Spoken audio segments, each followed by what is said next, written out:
we do a segment on the Cortez Hustle Show called 1 Minute Motivation. That's why I'm going to share a motivational clip, usually 60 to 90 seconds or so. I'm going to ask you to comment a couple takeaways. I'm going to give you a couple takeaways as well. So let's get into some 1 minute motivation right here on the Cortez Hustle Show. The difference between knowing when to plant and when to pluck. Have you ever asked God, maybe you've asked him when to plant, but have you ever asked him when to pluck up? Or are you intent on keeping that which is planted to the destruction of plucking up that which you have become accustomed to? You can't have a new season until you are willing to say goodbye to the season you had. I call it the art of letting go, the spirit of release, not wrestling, releasing. Some of you are wrestling to hold on to something that God is trying to take away from you, and you need to release it and simply let it go. That was that season. When I was a child, I thought as a child, I spake as a child, I understood as a child, but when I became a man, I had to let go of childish things, childish thinking. I thought as a child, I spake as a child, I understood as a child. If you are still talking the way you were talking 10 years ago, I've got bad news for you. You have a deformity, a spiritual dysfunction that keeps your thoughts in one dimension. That means you can't fall in love with your thoughts. If you are stubborn with your thoughts, you delay your next season. Ooh, I don't know if he stepped on y'all toes as much as he stepped on mine, right? Man, let's talk about it. If you got value out of that, and maybe you can't type what you're thinking, just drop a 1 in the comment if that made any sense to you. If you felt that, just drop a 1 in the comment for me. And by all means, don't forget to share this, man. We bring this fire every morning at this time.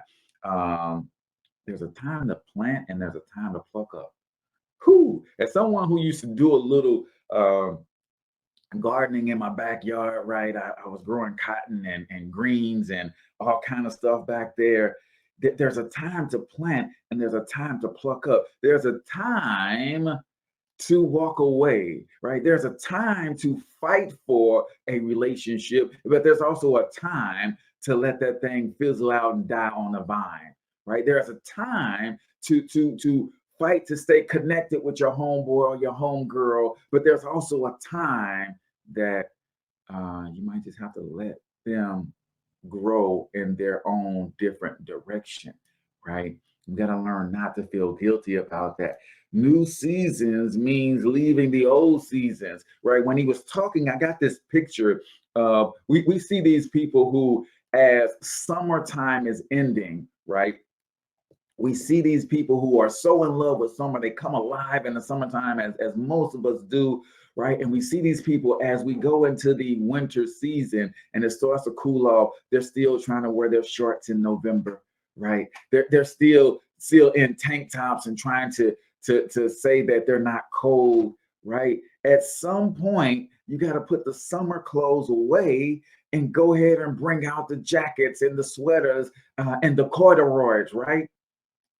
It's that same way in life. It's that same way in business. I am in that season right now. There's some things that have served me well that I absolutely love. Some people that I was connected to, some groups and some networks and some communities, but I'm going in a different direction. I'm going to a different level, and I have to ask God, how do I let go?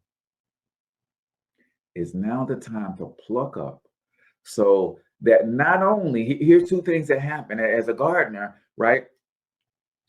Not only is the thing like there are annual plants and there's perennials. An annual plant is one that is going to die back, but it's going to come back next year, right?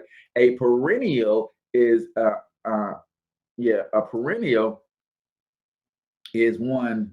Wait a minute. Let me make sure I get this right for y'all.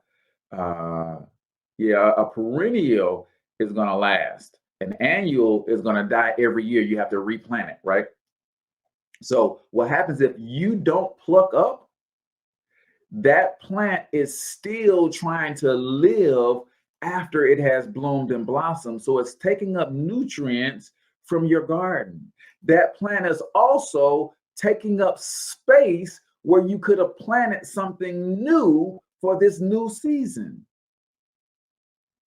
Oh, I hope y'all getting that. You've got things in your life that's sucking up nutrients, your time, energy, and effort because you're trying to keep it going, you're trying to keep it alive, and it's taking up space. And as you know, the laws of physics says two things can occupy the same space at the same time, right? I know women who are fighting for a man that don't want no part of them, and it shows in his action, and it's taking up their nutrients, their time, energy, and effort to try to hold on, and he's taking up space, whereas the brother that might be right for them is looking from afar and says, I can't even approach her because my integrity says I'm not going to approach any woman that's in a relationship. I'm not going to approach a man that's in a relationship. And it appears, even though she's not being treated well, even though he's not being treated well, they are still in that thing. So I'm going to fall back, right? Same thing in business. You might be trying to nurture and revive and bring something back to life, that a product or service that you absolutely love, but it ain't selling. Your customers ain't never wanted that in the first place. That was something you wanted, you created it, and it's taking up nutrients, time, energy, and effort from you as you're still trying to make it work. It's taking up space on your shelf when you could get rid of that and put some new products on. Come on, man. Is y'all feeling that this morning? Man, I felt that one this morning. That is all up in my spirit this morning. I don't know about y'all. All right, my friend. Hopefully you liked that short clip. If you did, go ahead and do us a favor. Hit the subscribe button, hit the like button on the actual video, or the thumbs down button if you did not like it. Just engage nonetheless, and you'll be doing a small favor for us and our mission of bringing entrepreneurship and making it available to any and everybody, especially based on your gifts, talents, special abilities, experience, and expertise. And if you need help doing any of those things, we created Monetize My Life Academy just for someone like you. You want to turn your gift into a business. You don't know how, you don't know where to start. We have the tools, the templates, the resources, the training, and the support to help you get the job done. Check out monetizemylifeacademy.com or click on the link in the comments below. Hopefully, I'll see you on the inside soon. Peace.